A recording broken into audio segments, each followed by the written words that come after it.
በናፍስተኛ ውስጥ በአራት መንገድ ይገባሉ ቤተሰቦች እንዳትረሱ። አሁን ደጋግሜ ነው ነገራቸው።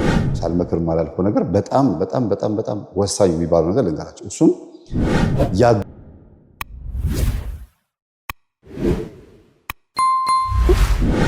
ሾተል የሚባለው ሰይጣን ፋሎፒያን ቲዩብ ላይ በቪዲዮ እንደምታዩት ማለት ነው፣ እዚያች ቲዩብ መስመሯ ላይ ማለት ነው ሆኖ ይደራደራል። በናፍስተኛ ውስጥ በአራት መንገድ ይገባሉ ቤተሰቦች እንዳትረሱ። አሁን ደጋግሜ ነው ነገራችሁ። በአራት መንገድ። አንደኛ ዛር ሆኖ ይገባል። ዛር ሁለት አይነት ነው፣ የሚመለክና ዝም ብሎ በማህፀን እያለፈ ብር የሚያባክን ህይወት፣ ትዳር፣ ገንዘብ ምናምን እድል የሚወስድ መንፈስ ነው። ሁለተኛ ቡዳ ነው ወደኛ ውስጥ የሚገባ ቡዳ። የቡዳ መንፈስ ነው ከተወለድን በኋላ ከእናታችን ይገባል፣ ከአባታችን፣ ከጎረቤት፣ ከእናት፣ ከአያት፣ ከዘመዶች ልደት ልናከብር፣ ሰርግ በብዙ ነገር መንፈስ ይገባል። ሶስተኛ መተት ነው። መተትም ደግሞ መስተፋቀርም አለ፣ ሰላቢ መንፈስም አለ። ብቻ ወደኛ በጥላው ጌም በምን መንፈስ ይገባል እኛ ውስጥ። ይሄ ቡዳና መተት ሁለቱ መሃል ላይ ያሉት፣ ይሄ ቡዳ ሳይከፈለው የሚገባ ነው። መተቱ ግን ተከፍሎት የሚገባ ነው። ሁለቱም ግን ወደ ሰዎች የሚመጡ ናቸው ከተወለድን በኋላ። የመጨረሻው ግን በራሳችን ፈቃድ በዝሙት በኃጢአት በፈቃደኝነት የምናስገባው መንፈስ ነው። በውሸት በዘረኝነት በምናምን ወደን ፈቅደን ከእግዚአብሔር ቃል አምፀን ወጥተን በቃ እግዚአብሔር ያውቃል፣ ምንድነው አታካብዱ፣ ምንም ችግር የለው ምን አለበት እየተባለ የሚገባ መንፈስ ነው። ይሄ ደግሞ ለመውጣት በጣም አስቸጋሪ ነው የሚሆነው። የስጋ ፍትወታችንና ፍላጎቶቻችንን የሚያቀጣጥሉት ካታሊስቶች እነዚህ አራት መናፍስቶች ናቸው። በኬሚስትሪ ካታሊስት ታውቃላችሁ አይደለ? አንድን ኬሚካል ሪያክት የሚያደርግ ነገር አለ። እሱን ደግሞ የበለጠ ደግሞ ሪያክት የሚያደርገው ደግሞ ካታሊስት ይሉታል። መናፍስት በእኛ ውስጥ በእነዚህ አራት መንገዶች ከገቡ እኛ እግዚአብሔር እንዳናመልክም ጭምር ብቻ አይደለም፣ ትዳራችን እንዳንመራ ብቻ አይደለም፣ ሰው እንዳንሆን ከእንስሳ በታች እንኳን ያው ርዕሱን አይታችሁታል። ቢያንስ እንኳን ሰው እንሆን፣ ቢያንስ እንስሳ ላለመሆን እንኳን እንሞክር።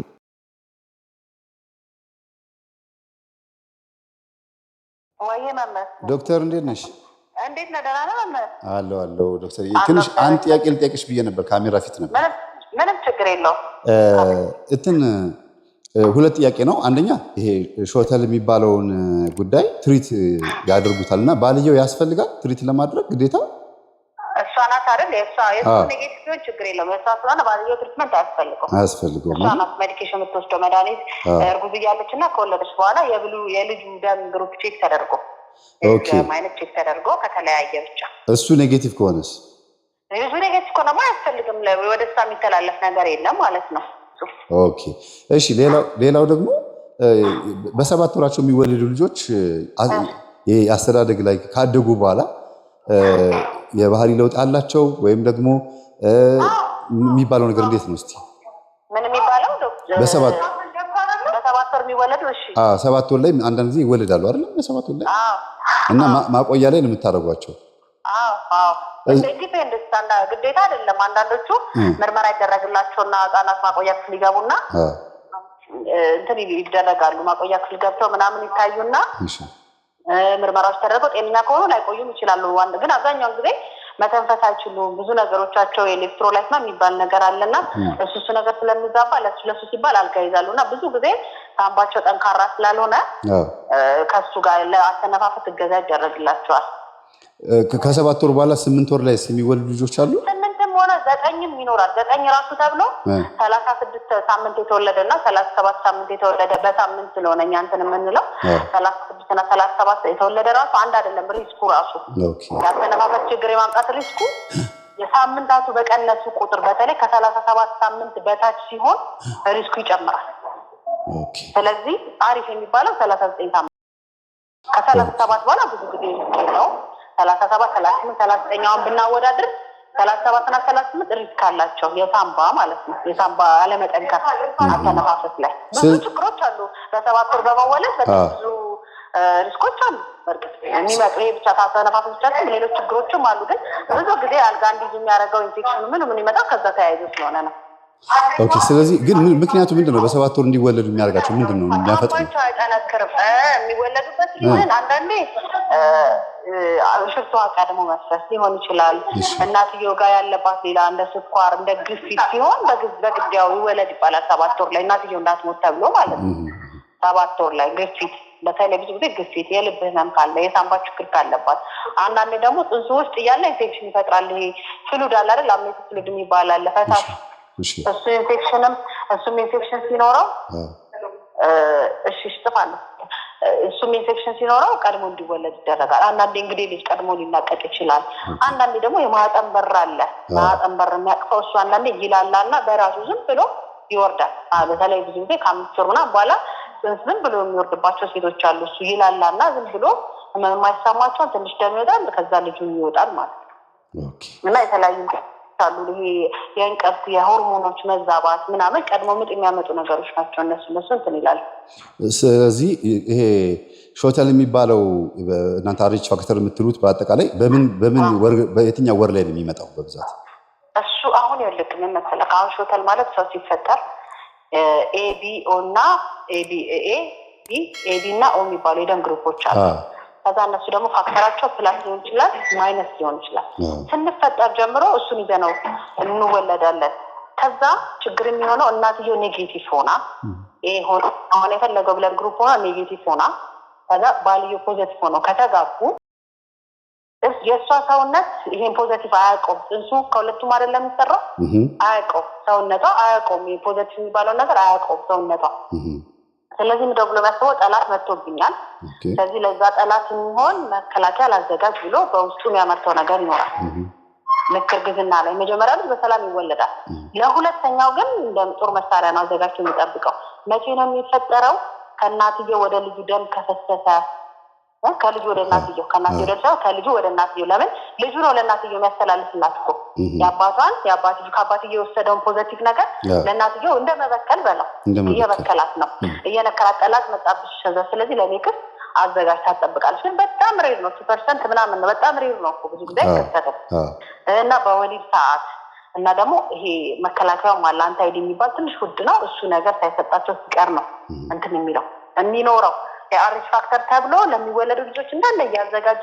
የሚወለዱት ከእንግዲህ በኋላ የሚወለዱት እንዳለ እያጠቃ እየተከታተለ የሚያጠቃው ግን መቼ ነው ምን አይነት ልጅ ሲቀድ ይጸነስ ነው ልጁም ልክ ሲወለድ እንደኛ መብት አለው ፖዚቲቭ ኔጌቲቭ ኬሪ ማድረግ መብት አለው ለምሳሌ እናትየውን ኔጌቲቭ ወስዶ ኔጌቲቭ ከሆነ ለእናትየው የሚዘጋጅ ነገር የለም ለምን ጠላት አንድ አዲስ ነው ልክ ሲረገዝ ነው የሚመረተው ስለዚህ ኔጌቲቭ ነው ተመሳሳይ ነው ጠላት የለም ሶ ፖዚቲቭ ነገር አታጥል ለዛ ለጠላቱ መከላከያ ነው ነገር አታዘጋጅም ማለት ነው ስለዚህ የምታዘጋጀው ነገር ነው ችግር የሚፈጥረው ማለት ነው እሱ ደግሞ የሚያቀበላት ልጁ ራሱ ነው ከአባትየው ወስዶ ማለት ነው ግን በጣም እነሱ ሾተል እኮ በመንፈሱ እንጂ በጣም ነው እኛ ራሱ በጣም ይሄ ህክምና ይደረግለታል እና በጣም ተሰብስበን ምናምን ነው የምናየው እንዲህ ሁሉ የሚገኝ ነገር አይደለም ይሄኛው ሾተል ምንድነው ስትነግራቸው ለፔሸንቶቹ ሾተል ሊኖር ስለሚችል ይሄን መድኃኒቱ ሰጪ ይሄን መድኃኒት ካልወሰድሽ የሚቀጥሉ ልጆች መውለዳችን ለልጁ አንድ እሺ ወይ ዶክተር ይመጣል እኔም ልወጣ ነው ከተከታተልኩኝ ታገሱኝ ካልሆነ ዶክተር ይመጣል ጠብቁ እና ብዙ ኮመን አይደለም ኦኬ ስለዚህ ከስንት አንዴ ነው የሚመጣው ስለዚህ ሾተል ብለን የምናጋቸው ለምንድነው ያንቺ ምን እያልናት ነው ኔጌቲቭ ነሽ እሱ ፖዚቲቭ ከሆነ ችግር የለው ፖዚቲቭ ከሆነ ችግር ነው ግን ዘሪቨርስ ሲሆን እሷ ፖዚቲቭ ሆና ባልየው ኔጌቲቭ ሲሆን ምንም የሚመጣ ነገር የለም ገብቷል ኦሬዲ እሷ መሳሪያ አላታ ልጁ ደግሞ የሚያቀብላት ነገር የለም አይዘር የእሷን ይወስዳል ወይ ደግሞ የአባትየው ኔጌቲቭ ነው ጠላት አይደለም ኔጌቲቭ ነገር ስለሆነ ምንም ያቀብለው ነገር የለም ምልክቶቹ ምንድናቸው ተረዳሁሽ ምልክቶቹ ሲመጡ አሁን እሷ እንደዚህ ሊከላከል ሲል ጽንሱ ሊጫ ምንም ምልክት የላትም እሷ በደሟ ነው አሁን ልክ እርግዝና ላይ ክትትል ሲደረግ የሚሰሩ ደምና ሽንት ምርመራዎች አሉ በደም ነው የምናውቀው በቃ ልክ ቀድመን እናውቃለን ከዛ የመጀመሪያ እርግዝና ከሆነ እንዳልኩ ብዙም ሪስክ አይደለም ልክ እንትን እንዳለች ልክ 7 ወር ላይ መድኃኒት እንሰጣታለን 34 ሳምንትና ሲወልዱ ስለዚህ 34 ሳምንት ማለት አይ ቲንክ 8 ወር ከ15 ቀን ማለት መሰለኝ እና ልክ የዛ ሰዓት እንሰጣቸዋለን ልጁ ግን አፌክትድ ሲሆን ኦልሬዲ መከላከያም ተሰጥቶት አንዳንዴ ወይ በተለያየ ምክንያት ግን ሴትዮዋ ግን ሴንሲታይዝድ ከሆነች ኔጌቲቭ ነገር አለ ፖዚቲቭ ነገር መጥቷል መሳሪያ አዘጋጂ ተብላ መሳሪያ ያዘጋጀች ከሆነ ግን ችግሮች የምናይበት አንዳንዴ ልጁ ላይ ምን ይፈጠራ መስል በአልትራሳውንድ የምናየው ያባበጠ ልጅ ጭንቅላቱ ላይ ሳምባው ላይ ሆዱ ላይ ያባበጠ ልጅ ለምን ያወጣል ሴሎቹ ነው የሚገዳደሉት እርስ በርስ ማለት ነው የእናትየው ሴል የልጁን ሴል ስለሚገለው ደም ማነስ ይኖራል ደም ማነስ ደግሞ በጣም ሲቪር ሲሆን አይተህ ከሆነ ያባብጣሉ። ለኩላሊት በሽተኛ፣ ደም ማነስ ያለበት ሰው፣ ጉበት፣ ልብ በሽተኛ ያባብጣሉ። ለምን? ሴሉ ስለሚያዝ ፍሉዱ ስለሚበዛ። ያው ባጭሩ ላንተ እንዲገባ ላስረዳና ማለት ነው። ስለዚህ ምንድነው ደም ማነስ ስላለ ልብ ያለ መጠን ያንን ደም ማነስን ኦቨርካም ለማድረግ ስለምትመጣ ፌል ታደርጋለች የሆነ ሰዓት። ስለዚህ ሁሉም ቦታ ያባብጣል። ብዙ ሕክምና ቢደረግለትም በእኛ ሀገር ሴታ ብዙም አይደለም ሰክሰሱ። እኔ ራሱ የቅርብ ዘመድ እንደዚህ እንትን ብሎብኛልና ብዙም አይደለም። የአርሊ ከታወቀ ምንድነው የሚደረገው ሕክምና ደም ነው የሚሰጠው። ልጁ ማህፀን ውስጥ እናትየው ጽንስ ውስጥ እያለ እናትየው ማህፀን ውስጥ እያለ በእምብርቷ በኩል ለጽንሱ ደም እንሰጠዋለን። ኔጌቲቭ የሆነ ደም የተገደሉትን የሚተካ ማለት ነው። የሚተካ እና ያኛውን ወሻውት እያደረገ የሚያወጣ ማለት ነው። በጣም ይገርማል። በባህሉስ የመንፈሱ ሾተል ይበልጣል። ብዙም አይደለም። ጎበዝ አንቺ የገባሽ ስለሆንሽ ነው አንቺ ጋር የደወልኩት ዶክተርዬ።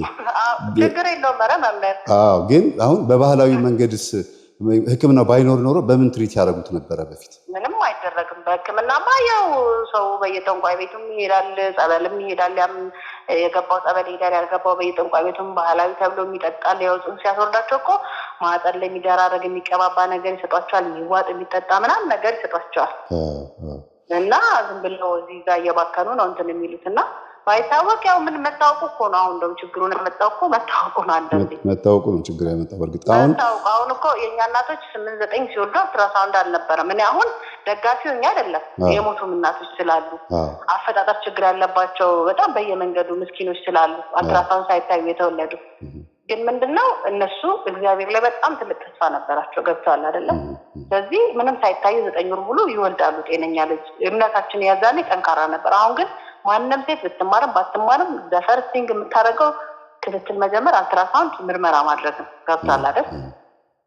ስለዚህ ግንኙነት ካደረገች ለእርግዝና ብላ ግንኙነት ካደረገች በኋላ ከምን ጊዜ በኋላ ክትትል ማድረግ ያለባት እንዳይወርድ?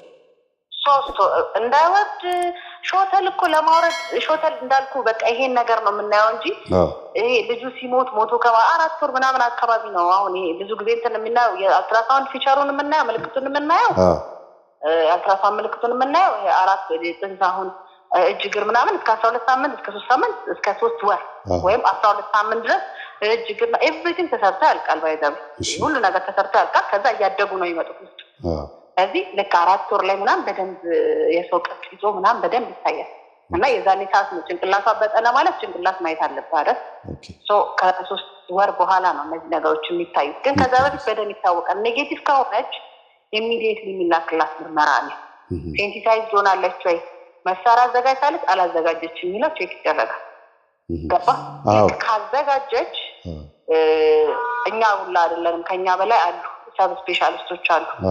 እነሱ ፎሎ ያደርጉታል። የጭንቅላቱ ጋር የደም ዝውውር እንዴት ነው ምናምን ተብሎ የሚሰሩ ምርመራዎች አሉ። በደንብ ይከታተላቸዋል። ከዛ ደም በሚያስፈልሳ ደም ይሰጣል ማለት ነው።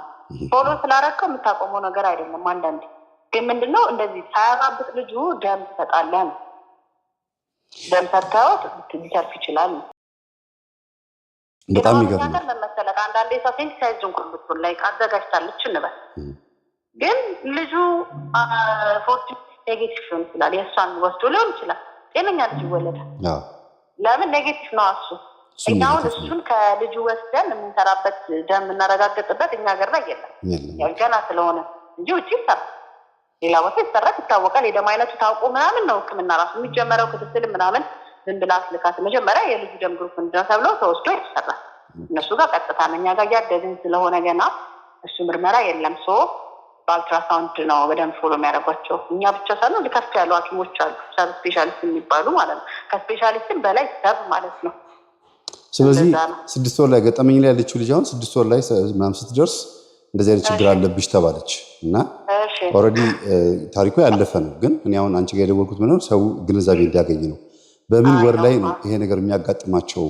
ኦልሬዲ ያወቀችው 6 ወር አልቃ 7ኛው ላይ ስትደርስ ነው በጣም ከባድ ህመም ያጋጠማት። የ7 ልጅ እንዲወለድ ምክንያት የሆነው ከተወለደ በኋላ ኦልሬዲ ልጁ ሞቷል። ሞቷል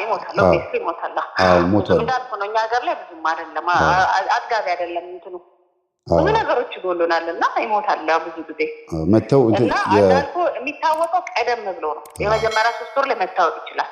የደም አይነቷን ሲሰሩላት መቼም እርግጠኛ ነኝ የመጀመሪያ ልጅ አይሆንም። ሁለተኛ ሶስተኛ ልጅ ወይ ደግሞ ውርጃዎች ይኖራታል ወይ ከማህፀን ውጭ ምናምን ይኖራታል። ሴትዮ ዝም ብሎ አይደለም ሴንሲታይዝ የምትሆነው እንዳልኩህ የመጀመሪያ ልጅ ሁለተኛ ሶስተኛ ልጅ ላይ ኦር አቦርሽን ኖራት ምናምን ወይ ሳታውቅ አስወርዳትም ሊሆን ይችላል።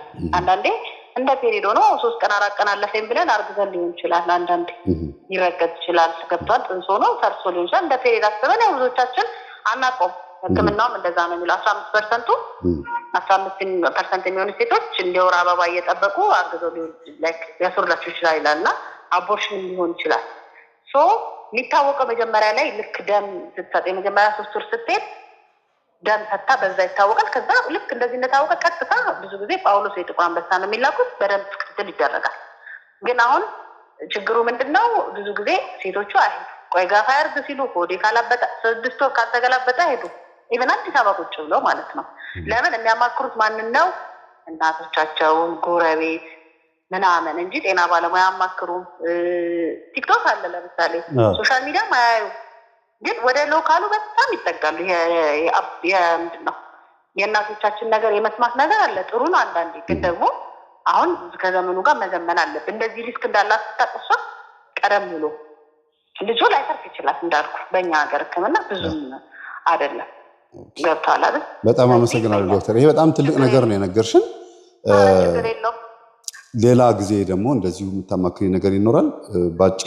ባጭሩ ግን በቂ መረጃ አግኝተዋል ብዬ አስባለሁ። ታንኪዩ ጊዜስትልኝ። በቃ እሺ መምህር ሰላም።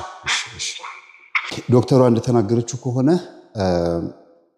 ሾተል የሚባለው መንፈስ ልበለው እንጂ እሷም የኛ ትምህርት ስለምታዳምጥ ሾተል የሚባለው መንፈስ በደማችን ውስጥ ይጣላል።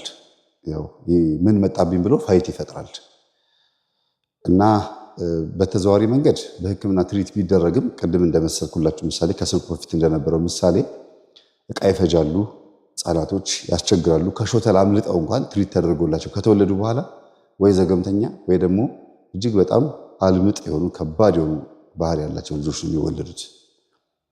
ግን ሾተል እንደሆነ ተነግሯታል በእናቶቻችን። እስቲ እርግዝናሽን ሸፈና አድርጊ፣ ሆድሽን አትገላልጪ ደግሞ ያሏት እናቶችም አሉ።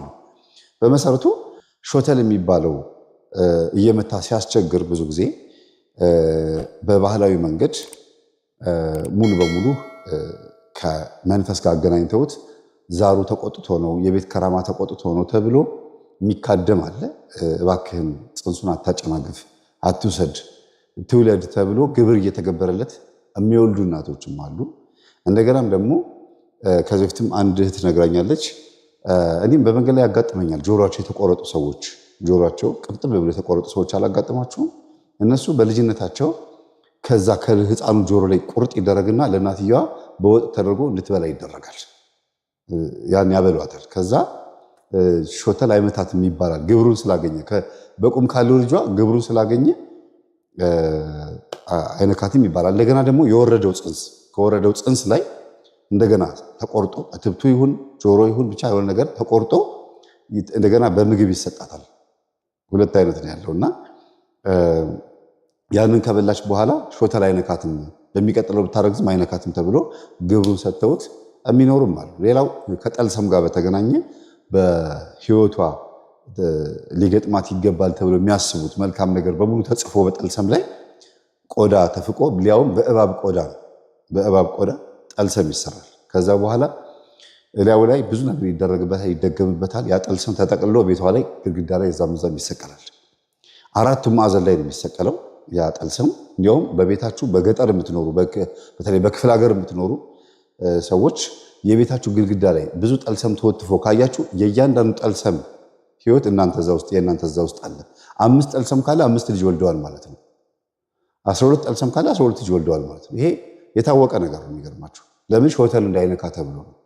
ሾተል እንዳይነካ ተብሎ በብዙ አይነት ነገር መንፈሱን ያባብሉታል። ወይም ደግሞ በቤት ውስጥ ምንም አይነት ባህሪ ብታሳዩ፣ ሌባ ብትሆኑ፣ የእናት ኪስ ብትበረብሩ፣ የአባት ኪስ ብትበረብሩ፣ እቃ ብትሰርቁ ምን ብትሉ የማይቆጧችሁና እያሉ እየተቃጠሉ ዝም የሚሉት እናንተ በምን እንደተወለዳችሁ ስለሚያውቁ ነው።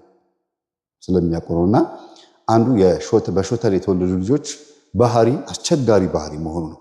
ሌላ ሁለተኛ ደግሞ እነሱ ራሳቸው በህይወታቸው ጭንጋፍ ይሆናሉ። ጭንጋፍ ማለት ልክ ቅዱስ ጳውሎስ ምንድን ያለው? እኔ ጭንጋፍ ነኝ ያለ ጊዜ የተወለድኩኝ ማለት ነው። ጭንጋፍ ነኝ፣ አባታችን አብርሃም እኔ አመድ ነኝ ብሏል። ንጉሥ ዳዊት ደግሞ እኔ ትል ነኝ ብሏል አይደል? ራሳቸው በትህትና ሲገልጹ ነው። ግን ቅዱስ ጳውሎስ ጭንጋፍ ነኝ ሲል ያለ ጊዜው የተወለደ የጎዶሎ ሰው ማለት ነው። ጎዶሎ ነኝ ማለት ነው። ግን ጎዶሎ እኮ አይደለም፣ ትህትና ነው። በትህትና ነው ለዛ ያለው ጎዶሎ ነኝ ማለት ነው። ለምን 7 ወር ላይ ተወልዶ ያደገ ልጅ ቅድም ዶክተሯ ስትናገር እንደሰማችሁት በብዙ አይነት መንገድ ሰውነቱ ላይ የሆነ የሚጎለው ነገር አለ። ቆዳው ላይ ውስጥ እናቱ ሆድ ውስጥ መጨረስ የሚገባውን ወር አልጨረሰም። እዛ ማግኘት የሚገባውን 8 9 10 ልክ 10ኛው ወር 9 ወር ከ5 ቀን አይደለ? 9 ወር ከ5 ቀን ማለት 10ኛው ወር ጀምሮ 5 ቀን እንደሄደ ነው ወንድ ልጅ የሚወለደው። እና ያ ማለት ሙሉ በሙሉ 3 ወር ሙሉ ወይም 2 ወር ከ5 ቀን ሊሆን ይችላል። ሴት ከሆነችም ደግሞ በዛ ወር ሙሉ ልታገኝ የሚገባትን የእናቷን ቪታሚን ሳታገኝ ነው የምትወለደው ያች ልጅ። ስለዚህ ጎዶሎ ነኝ ማለት ነው። ጎዶሎ ተብለው ባይጠሩ ግን በላይፋቸው ውስጥ የሆነ የጎደላቸው ነገር አለ። ብዙ ጊዜ ሰንስክሪን የሚቀቡ ሰዎች፣ ይሄ የፀሐይ ብርሃን የሚያጠቃቸው፣ አለርጂ ያለባቸው፣ አይናቸው ላይ ችግር የሚፈጠርባቸው ሰዎች እንደዚህ ናቸው ይባላል። መንፈሱ ደግሞ ብዙ ጊዜ በገጠር አካባቢ ላይ በ7 ወር ከምናምን የሚወለዱትን ልጆች ለዛው ለቤቱ ለመካደምና ለመፍረድ ይጠቀምባቸዋል ይባላል። ያለ ቀናቸው በተፈጥሯዊ ሕግ ተፈጥሮ ባስቀመጠችልን ሕግ ሳይሆን ቀድሞ ተወልዶ እንዲያድግ ይደረግና እዛው ቡና እየተፈላ ምን እየተባለ እየተካደመ የእናቱን መንገድ የሚከተል ወይም የእናቷን መንገድ የምትከተል ባለዛር ወይም ባለውሊያ ባለቃልቻ ተብላ ትጠራለች። ይሄ ሆኖ የተወለደች ልጅ እኔ ከዚህ ገጠመኝ አቅርቤያለሁ። ፍናፍንት የሆነች ልጅ አይደል? እንዲያውም ላሳይህ ብላኝ አልፈልግም ብያቸዋለሁ። እሷ አሁን የተወለደችው በዛ አይነት መንገድ ነው። 11 ወር ሆኖ የተወለዱም ደግሞ አሉ። እንደዚህ የአፍሪካ ማነው ስሙ የናይጄሪያው ፓስተር ነው ጆሹዋ ነው የሚባለው። እሱ አሁን ታሪኩን ሳነብ በ11 ወሩ ነው የተወለደው እና ሲወለድ በጣም ብዙ የሰፈሩ ጠንቋዮች በጣም ብዙ ነገር ተናግረዋል። ይሄ ሰው ሲያድግ እንዲህ ይሆናል ምናምን ብሎ ተናግረው ነበረ። ያደገውም በዚሁ በባዕድ አምልኮ መንገድ ውስጥ ነው። ከዛ ሲያድግ ነው ፓስተር የሆነው። አንስታይንም እንደዛው በ11 ወሩ ነው የተወለደው እና የተለዩ ሰዎች ናቸው ይባላል። ከተፈጥሮ ወይ ወደ ኋላ ወይ ወደፊት የተወለዱ ልጆች እና እግዚአብሔር ተፈጥሯዊ በሆነ መንገድ እንዲወለዱ የሚያደርጋቸውን ሰዎች ግን ለራሱ ይፈልጋቸዋል ማለት ነው። እነዚህኞቹ አይፈለጉ ማለት ሳይሆን ሰይጣን እንዳይጫወትባቸው ነጥቆም እግዚአብሔር የራሱ የሚያደርጋቸውን ጊዜ ደግሞ አለ። ወደ ታሪኩ እንምጣና ሳልመክር የማላልፈው ነገር በጣም በጣም በጣም በጣም ወሳኝ የሚባለው ነገር ልንገራቸው። እሱም ያገዟችሁ መስሏቸው ጠንቋይ ቤት እንድትሄዱ የሚመክሯችሁ፣ ደብተራ ጋር እንድትሄዱ የሚመክሯችሁ፣ የረዷችሁ መስሏቸው ገንዘብ የሚያዋጡ ልጅ ጽንስ ለማስወረድም ሊሆን ይችላል። ጠንቋይ ጋር እንድትሄዱ የሆነ ነገር እንድታደርጉ በማንኛውም አይነት መንገድ ሰፖርት የሚያደርጓችሁ ሰዎች የት እንደሚልኳችሁ መጀመሪያ ማወቅ አለባችሁ። እስቲ ገሌ ጋ ሂጂ፣ አዋቂ ገሌ ጋ፣ ምን አዋቂ ደንቆሮ ነው እንጂ፣ ወይም ደግሞ ደብተራ ገሌ ጋ፣ ስርማሽ ቅጠል በጣሽ ገሌ ጋ ሂጂ እያሉ ሲመክሯችሁ አይ እኔ በዚህ መንገድ አልፈልግም ነው የሚባለው። ለምን? የእናንተን ጭንቀት አይተው እነሱም ይሄን መፍትሄ የነገሯችሁ እንጂ እኮ ያውቃሉ አጋንንት እንደሆነ። አንዳንዶቹ ጭራሽ ያውቃሉ፣ ግን ምን ይቻላል እግዚአብሔርን ይቅር በለኝ ይለዋለሁ ብለው ነው እንዲያነ ቦታ የሚልኳችሁ። ተስማምታችሁ ደግሞ አብራችሁም ደግሞ የምትሄዱም ከሆነ ደግሞ ነገ ከነገ ወዲያ የምትወልዷቸው ልጆች፣ በዛ ነገር የምታገኙት ገንዘብ፣ በዛ ምክንያት የምታገኙት ጤንነት፣ በአጠቃላይ ነገ ከነገ ወዲያ መልሶ ሌላ እጥፍ ሆኖ ነው የሚመጣው። የዛሬውን ማየት የለብንም። ዛሬ ላይ ያለው አሁን ላይ ያለው ሳይሆን ማየት ያለብን ውጤቱ ነገ ምን ይመስላል። ትናንትናም ደግሞ ያስገባችሁት ነገር ካለ ውጤቱን ዛሬ እየኖርኩት ነው ወይ ብላችሁ መጠየቅ አለባችሁ። ይቺ የቤት ሰራተኛ ምንም እንኳን ጎበዝና ጠንካራ ልጅ ብትሆንም ክፉ ነገር ማየት የማትፈልግ መታረቃቸውን ብትፈልግም ግን ጥበብ ነው ተብላ ተሸውዳ ነው በሀገሯ ላይ በዚህም ደብተራ እንደሆነም ስላወቀች ነው ይህንን ነገር የምትጠቀመውና መጨረሻ እግዚአብሔር አትርፏት አድኗት ለዚህ ቁም ነገር በቁ እንጂ እውነት አካሄዱ ጥሩ አልነበረም። ሌላው እናትየዋ ደንግጠዋል። አሁን የሁለት ልጆች እናት ሆናለች አይደል? እቺ ልጅ የሁለት ልጆች እናት ሆናለች። የመጀመሪያ ያደገው ልጅ አለ በዚህ በከራማ ምክንያት ቢወለድም፣ ቀጥሎ ደግሞ አሁን ነፍሰ ጡር ናት እና መምህር ስታስተምር የሆነ ነገር ሰማሁኝ አለች። ምን አልኳት? ፋሎፒያን ቲዩብ የሚባል በሴቶች ማህፀን ውስጥ ዘር የሚያልፍበት ትቦ አለ።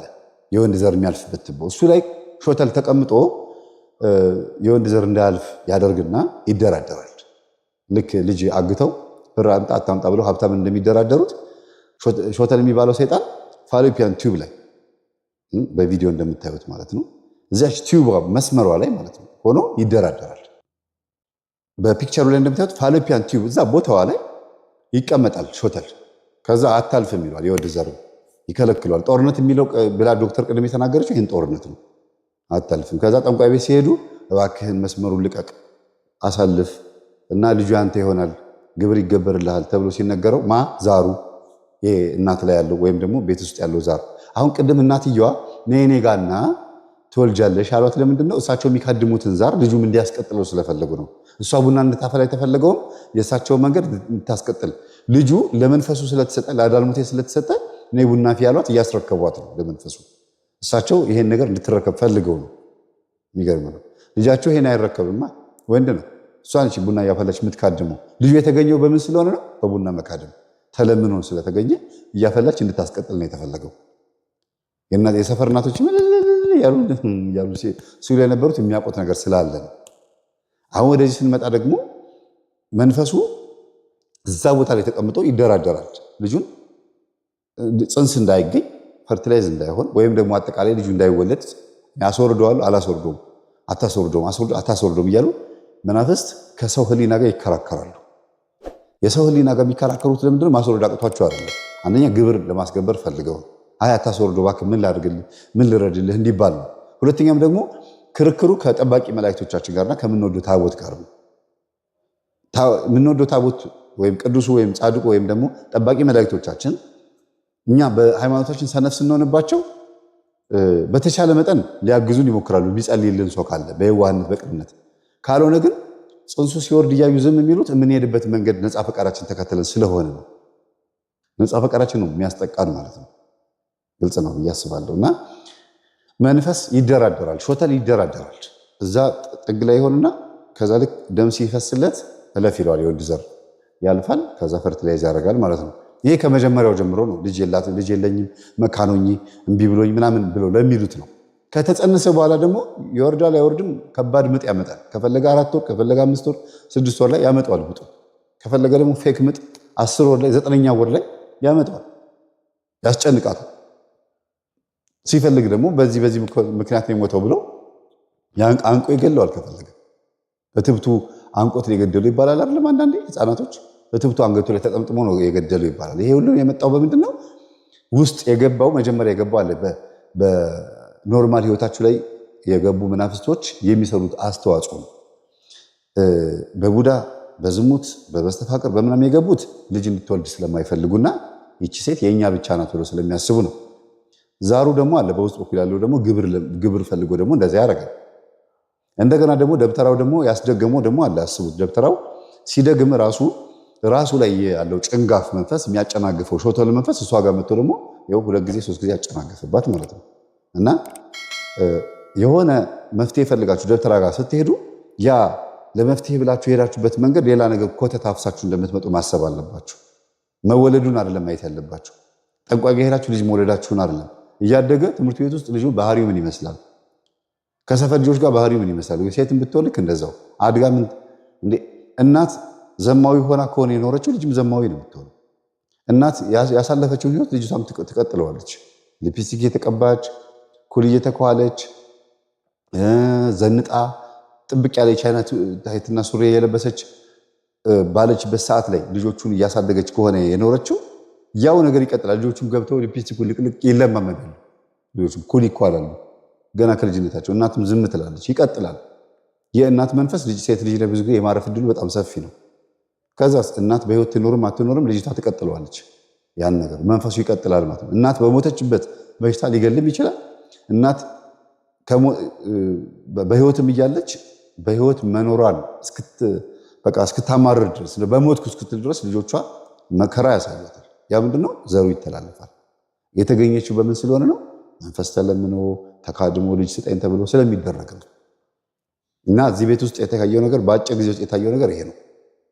ያ ደልቀቅ ሞልቀቅ ብላ ትኖር የነበረች ሴት አሁን ሰብሰብ ብላ ነች ያለችው። አሁን ቅዳሴ ስታስቀድስ መልኳን ሸፈ